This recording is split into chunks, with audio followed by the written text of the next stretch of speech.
The wind outside the library began to howl, as if the night itself was trying to speak. Zayd stood still, frozen between reason and revelation. The message on his phone glowed like a silent threat. His first instinct was to delete it, pretend it never came. But something deeper, something older than fear, held him in place. It wasn't fear. It was recognition. Whoever sent that message knew. They knew about the dream. They knew about the symbol. They knew about him, but how? Distant thunder rolls. He looked around. The library, once alive with whispers and footsteps, had gone still. The security guard's chair sat empty, spinning slowly, as if someone had just left. The silence grew heavy, alive. Watching, Zayd's breath fogged the glass beside the ancient manuscripts. He could feel the weight of centuries pressing against him. Books about the unseen, prophets' visions, ancient calligraphy written by hands that trembled with faith. And there, in the middle of his table, the old manuscript, open to the same cursed page. The symbol stared back at him like an eye made of light and shadow. He reached out, placed his hand over it.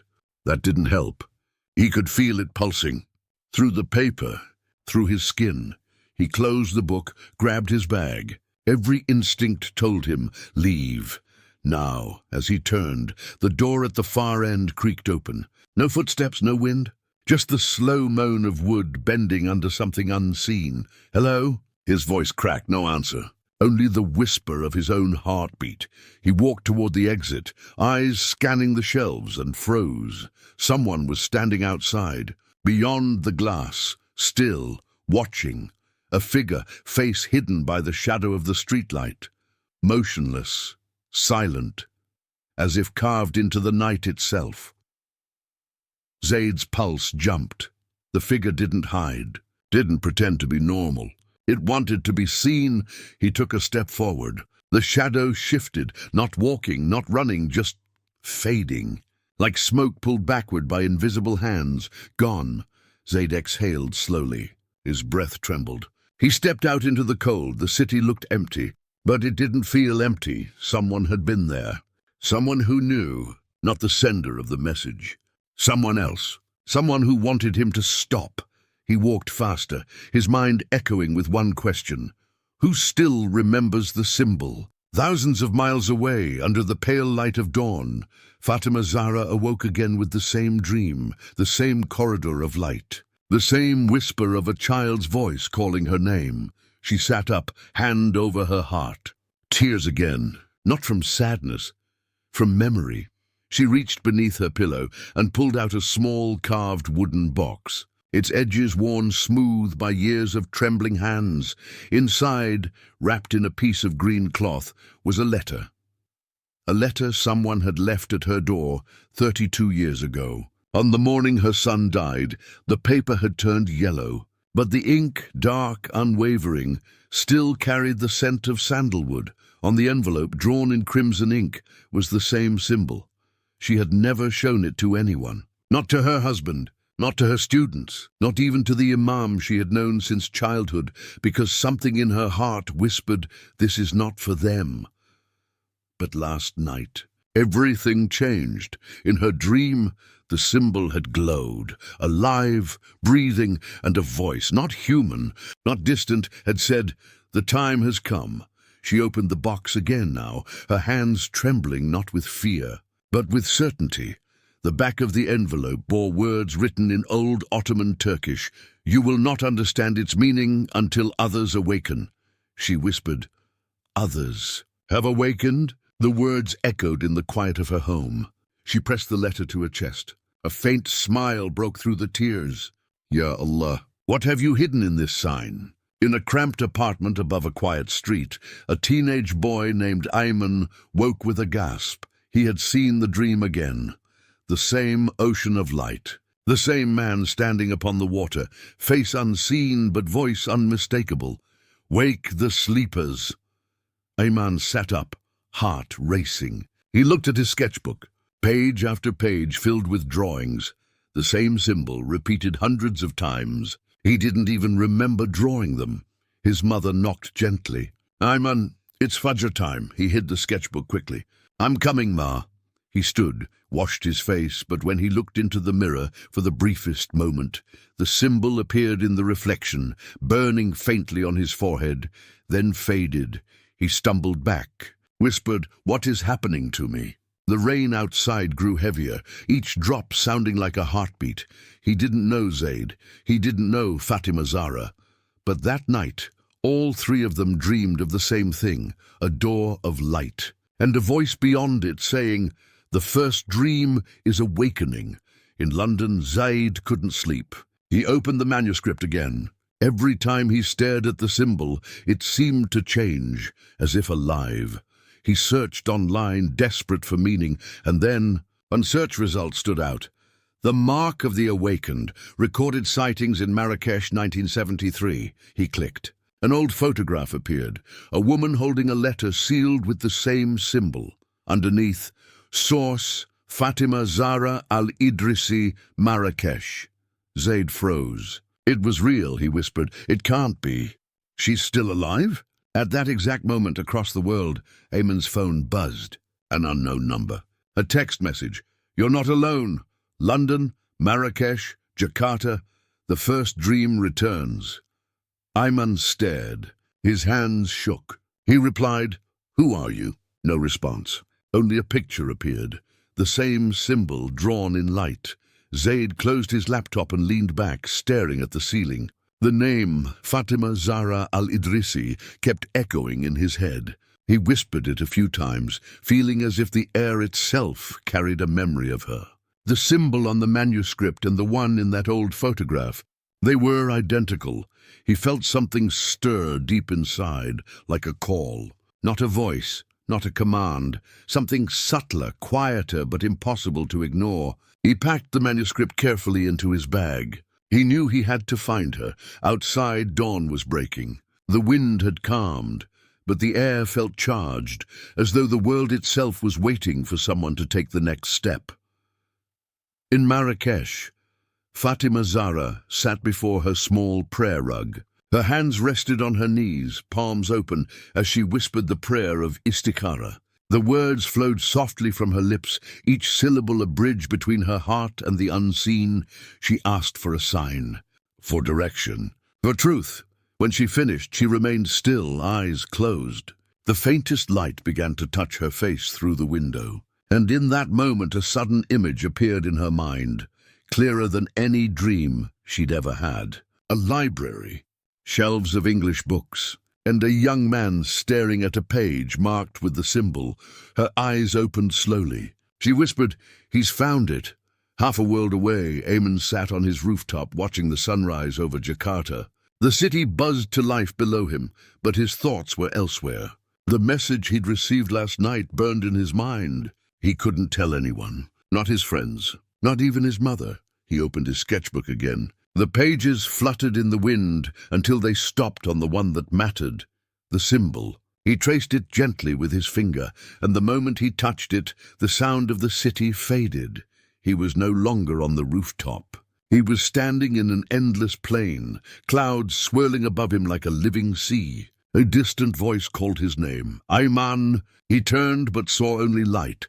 Then another name whispered through the air, Zayd, and then softer, Fatima.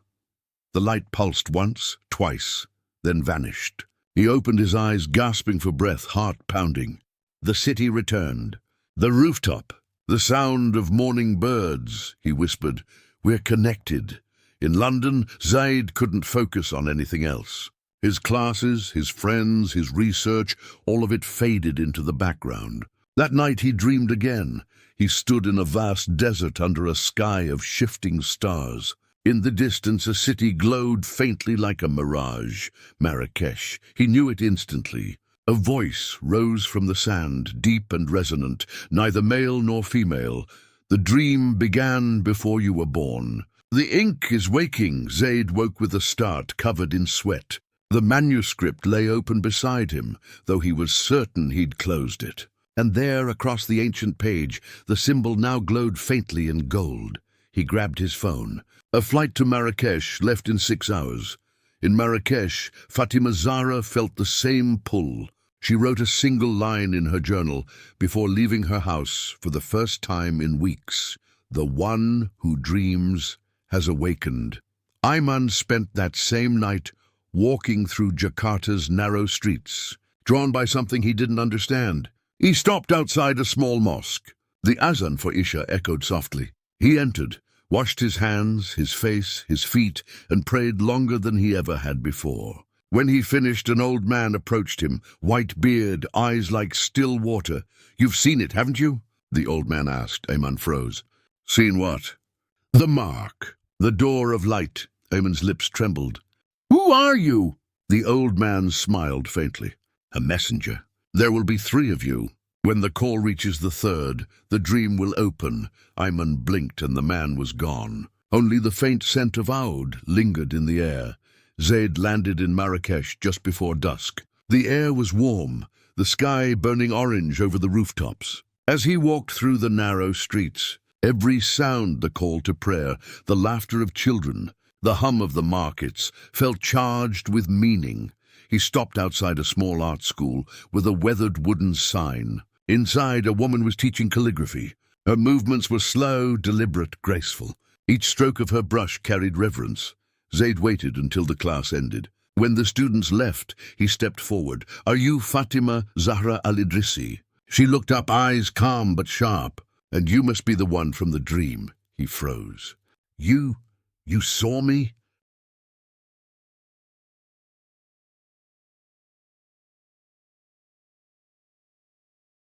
She nodded. "Not your face, but your presence. You touched the mark before you were meant to." He opened his bag, took out the manuscript. "Then tell me what this is." She looked at the symbol, her breath catching. "It's older than the paper, older than the language. It was first drawn by those who saw the world before light took form." Zayd frowned. "What does it mean?" Fatima smiled sadly. "It doesn't mean something. It calls something. It's a key." He stared at her, confused. "A key to what?" She met his eyes. "To the first dream." At that exact moment, far across the ocean, Ayman's phone buzzed again. This time there was no text, only a voice note. He played it. A woman's voice, calm, aged, and certain. "Jakarta, Marrakesh, London, the call has been heard. The 3 paths must meet before the night of the new moon." He looked up at the sky. The moon was already fading. He whispered, "Then I don't have much time." Zayd and Fatima sat across from each other in silence. The evening prayer echoed from the mosque nearby, the muezzin's voice soft and haunting. Zayd whispered, "Why me?" Fatima looked toward the horizon. "Because you still believe dreams are real." He didn't answer. Somewhere deep inside, he knew she was right. When night fell, they went to her old study. Shelves of parchment, bottles of ink, and stacks of letters filled the room. She opened the same wooden box and placed the old letter beside the manuscript. The symbols began to shimmer faintly, aligning as though they were 2 halves of one shape. A low hum filled the air. The candles flickered, their flames bending toward the paper. Zayd stepped back. "What's happening?" Fatima whispered, "The call has begun. The 3rd must arrive before the light fades." He stared at her. "The 3rd?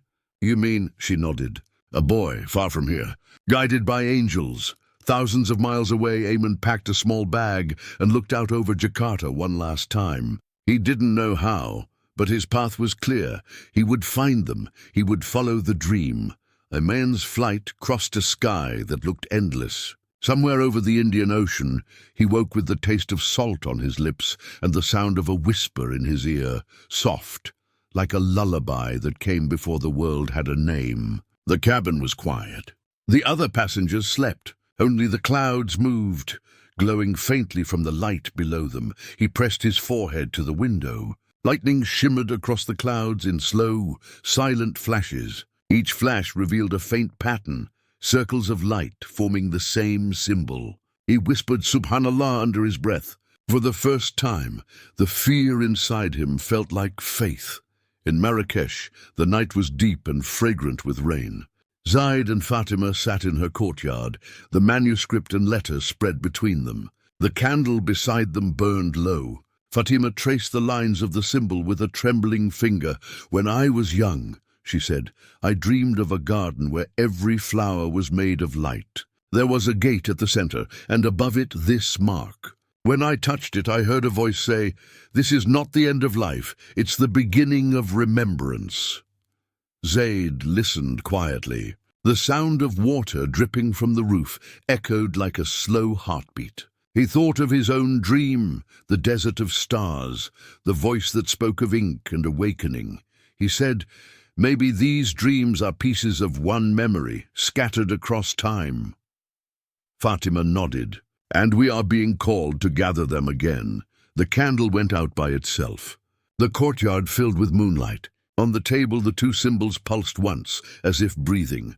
Miles above the earth, Ayman's plane passed through turbulence. The lights flickered, the engines groaned, and suddenly everything fell silent. No sound, no motion. He looked around. The other passengers were frozen mid-gesture, mid-blink. The world had stopped. A beam of white light cut through the window, flooding the cabin. He heard the voice again. It said only one word, "Arrive," and the world resumed. The lights came back. The engines roared. The man beside him coughed and looked confused. Ayman sat perfectly still, whispering prayers until the plane touched the ground. When he stepped out of the airport, the air smelled of spice and dust and something ancient, Marrakesh. He didn't know where to go, but his feet began to move on their own. Every turn felt guided. Every step felt remembered.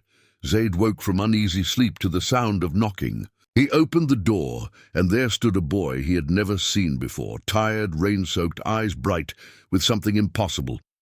"Are you Zayd?" the boy asked. Zayd hesitated. "Yes," the boy exhaled with relief. "Then it's true. You're real."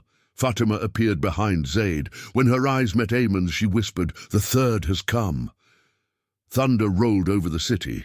Somewhere far away, dogs began to bark. The manuscript on the table burst open, pages fluttering until it stopped on the symbol. The ink glowed gold, spilling light across the walls. Zayd stepped back. Ayman fell to his knees.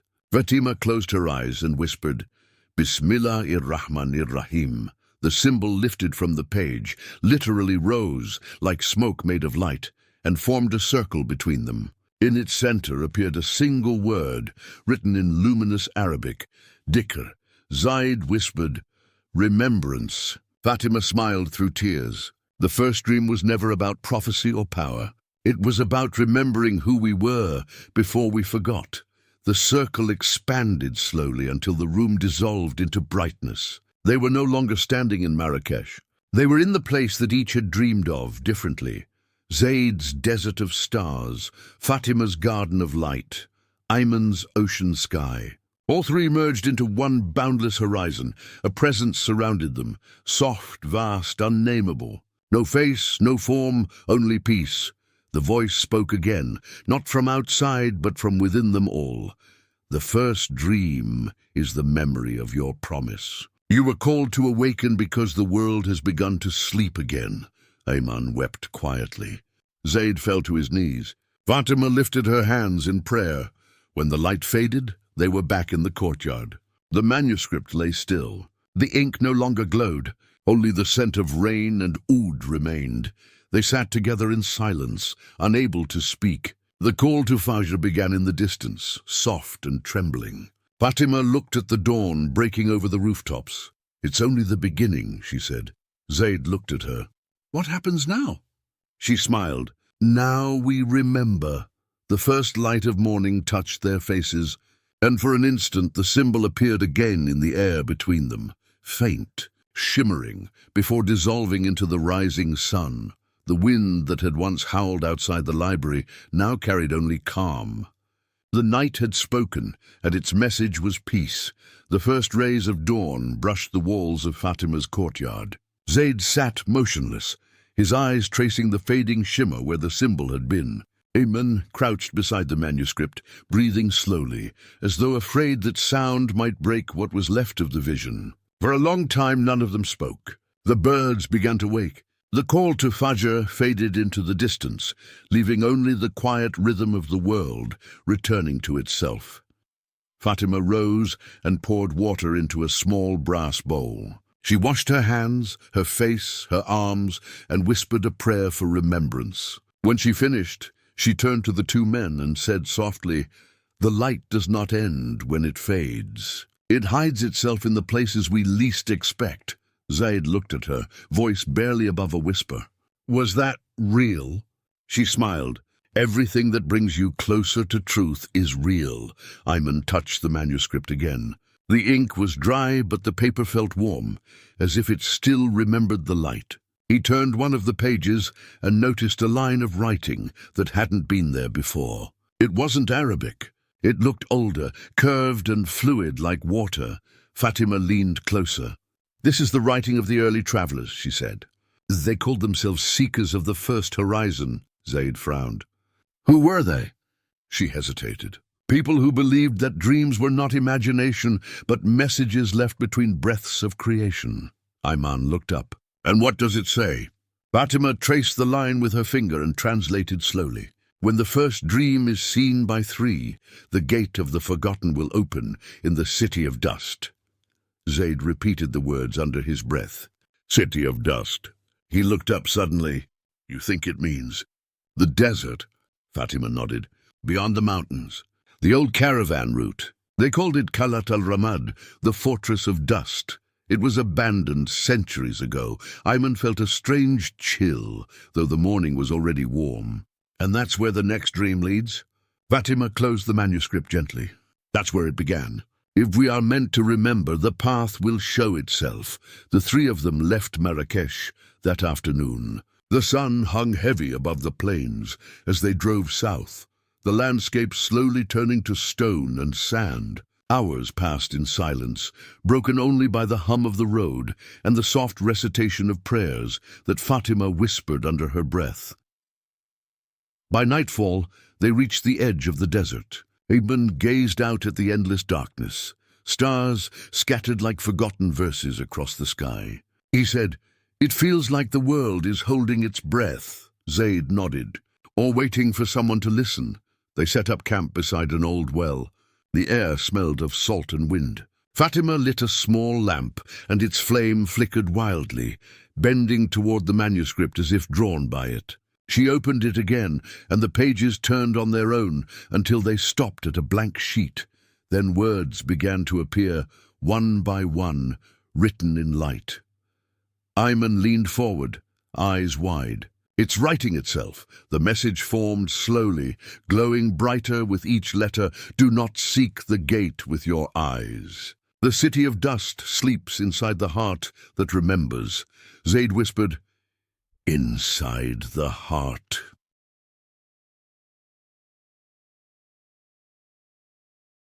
Fatima looked up at the stars. "It means the journey is not out there, it's within." But even as she said it, a distant sound echoed across the dunes, a deep, rhythmic hum, like wind moving through stone corridors. The sand beneath them trembled slightly. Ayman whispered, "Then why do I feel like something is calling us forward?" Fatima looked into the darkness. "Because sometimes the heart and the horizon speak the same language." The lamp flickered out. The night swallowed them whole. Yet in that darkness, all three saw the same thing, not with their eyes, but within their minds. An archway carved from light, half buried in sand, waiting. Ayman's voice broke the silence. "I think it's time."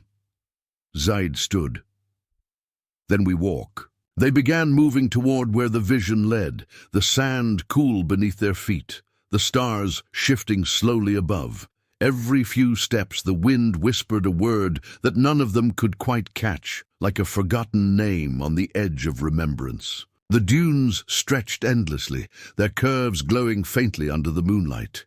Each step they took seemed to echo through centuries of silence. Somewhere far behind them, the road was already gone, buried by wind and dust. The air was colder now. The stars looked closer, almost listening. Ayman carried the manuscript wrapped in cloth, afraid that even a grain of sand might disturb it. Fatima walked beside him, her lips moving in dhikr, the soft repetition of Allah's names.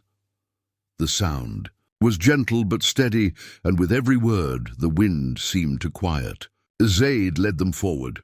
His flashlight barely reached more than a few meters ahead, yet he felt he didn't need it. The dunes seemed to guide them, rising, falling, parting, as if something unseen wanted them to pass. Hours later, just as the horizon began to pale with the first hint of dawn, they saw it. At first, it looked like a mirage, a shimmer of stone half swallowed by sand. Then shapes began to emerge, arches, towers, the remains of walls carved with symbols that looked almost alive in the shifting light. The city of dust. They stopped at its edge, breathless. Zayd whispered, "It's real." Fatima nodded slowly. Everything written by those who believed in truth eventually becomes real. They stepped inside. The silence was enormous, so vast it felt alive. Their footsteps echoed softly on the sand-covered ground. Faded carvings lined the walls, stars, eyes, circles. The same symbol that had haunted Zayd's dreams, repeated again and again like a forgotten prayer. Ayman brushed sand off one of the carvings. Beneath it was another inscription, written in the same ancient script. He called out, "It's here too!" Fatima moved closer and read quietly. "When the heart recalls the first light, the gate shall open again." As she spoke, the ground trembled, the air thickened. Somewhere deep within the ruins, a low hum began, the same tone they'd heard before in the desert. Zayd felt his chest tighten. "Fatima, what's happening?" Her eyes glistened. "It's remembering." The hum grew louder. The sand began to swirl gently around them, not wild, not violent, almost like a dance. Then, before their eyes, one of the arches began to glow faintly. Its outline shimmered like water touched by sunlight. Ayman stepped forward, but Fatima stopped him. "Not yet," she said softly. "The gate does not open for those who only seek. It opens for those who remember." Zayd looked confused. "Remember what?" She looked at him deeply. "Who you were before you forgot." The words struck him like thunder. For a moment, everything fell silent, even the wind. Zayd's heartbeat slowed, and memories he had never lived began to flicker behind his eyes. Faces from ages past, voices calling him by a name he didn't recognize, and the same symbol drawn in fire across a sky of gold. He gasped and fell to his knees. The light from the arch spilled over him, washing the sand in a pale blue glow. Fatima closed her eyes and began to recite quietly, "Allahu nooru, as-samawati wal-ard." Allah is the light of the heavens and the earth. The words seemed to enter the ground itself. The carvings around them lit up one by one, forming a circle of light. The manuscript in Ayman's hands trembled, then opened on its own. The pages turned rapidly until it stopped at a blank sheet. On it, words began to appear again, slow, glowing, breathing. "The first dream has awakened. The second has already begun." Ayman looked up, his face pale. "There's more." Fatima opened her eyes, tears glimmering in them.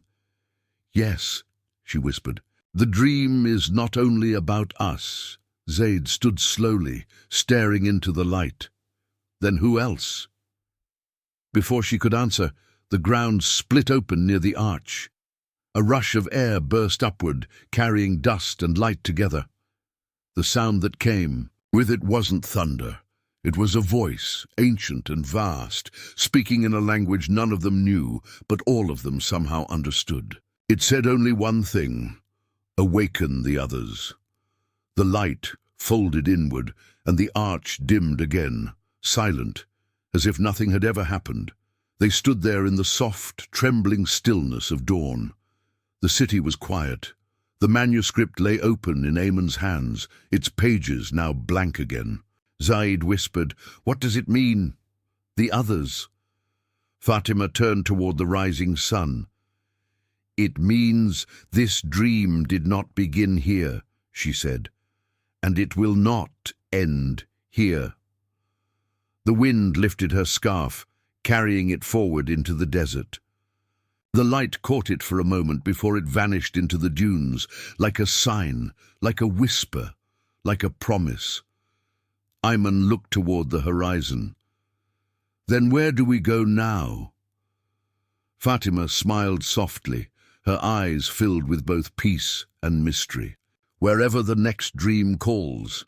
The camera of the mind would pull back now, 3 silhouettes standing in the vast golden light of morning, the ruins glowing faintly behind them, as if breathing again after centuries of silence. And somewhere, far away, in another city, another night, someone else would wake from a dream of the same symbol burning in the sky. The wind would whisper through their window, "It has begun." The wind carried their shadows far across the desert. By the time the sun had fully risen, the ruins of the city of dust were already fading behind them, swallowed again by the shimmering heat. They walked in silence. Each of them felt the same weight, not fear, not confusion, but a quiet knowing that what they had seen was only the beginning. When they reached the road, an old man was waiting beside a weathered jeep. He wore a turban, the color of dusk, and smiled as if he had been expecting them. Without asking, he said, "You heard the voice." Zayd froze. "How do you know?" The old man looked toward the horizon. "Because I heard it long ago, and I did not listen." He turned to Fatima. "You are the teacher, the one who kept the letter." Her eyes widened. "You knew my son?" He nodded once. "He was one of us, one of the dreamers. He kept the circle alive until the dream fell silent." Ayman stepped forward, clutching the manuscript. The voice said to awaken the others. "Who are they?" The old man gestured toward the desert. "They are scattered, hidden among those who have forgotten who they are. They will not remember by words, only by light." He looked at Zayd. "And you are the one who carries the first spark. The dream found you because your heart was ready." Zayd didn't know what to say. He only felt the weight of those words, like a truth that had been waiting its whole life to be spoken. The old man motioned toward the jeep. "Come. There is one last place you must see before the dream sleeps again." They drove for hours into the empty horizon. The dunes rose and fell like waves frozen in time. The light turned golden, then orange, then red as the day slipped toward evening. Finally, they reached a valley of black stone. In the center stood a circle of ancient pillars, half buried, carved with the same symbol. The air there felt different, still, sacred. The old man walked to the center and placed his hand on one of the pillars. "Every age," he said softly, "the dream is given to 3. 1 to carry knowledge, 1 to carry faith, and 1 to carry remembrance. Together they awaken the light hidden in mankind." Fatima closed her eyes. "Knowledge, faith, remembrance," Ayman whispered. "Then what are we meant to do?" The old man smiled faintly. "Not to end the dream, to pass it on." He turned toward Zayd and pointed to the manuscript. "Open it." Zayd did. The pages turned once more by themselves, faster, faster, until they stopped at the final sheet. Words appeared again, glowing softly in the fading light. The first dream was to awaken the sleepers. The second will awaken the world. When the heart remembers the light remembers the heart. The old man stepped back. "It is complete." The pillars began to hum. The wind swirled gently around them, lifting sand into a soft spiral. From the center of the circle, a column of light rose silently, stretching upward until it disappeared into the sky. Zayd's eyes filled with tears. "What happens now?" Fatima smiled, her voice trembling. "Now, others will dream." The old man bowed his head and whispered, "All beginnings are returns." The light grew brighter, too bright to look at. And in that moment, the three of them felt the same pulse, the same peace, that the dream was not ending at all. It was moving, through time, through hearts, through generations, waiting to be remembered again when the world forgot. The sound of the wind softened. The light faded. The valley fell silent once more. When the glow was gone, only the manuscript remained, lying open on the sand, its pages blank, but warm to the touch. A single line of writing shimmered faintly across the last page before it vanished forever.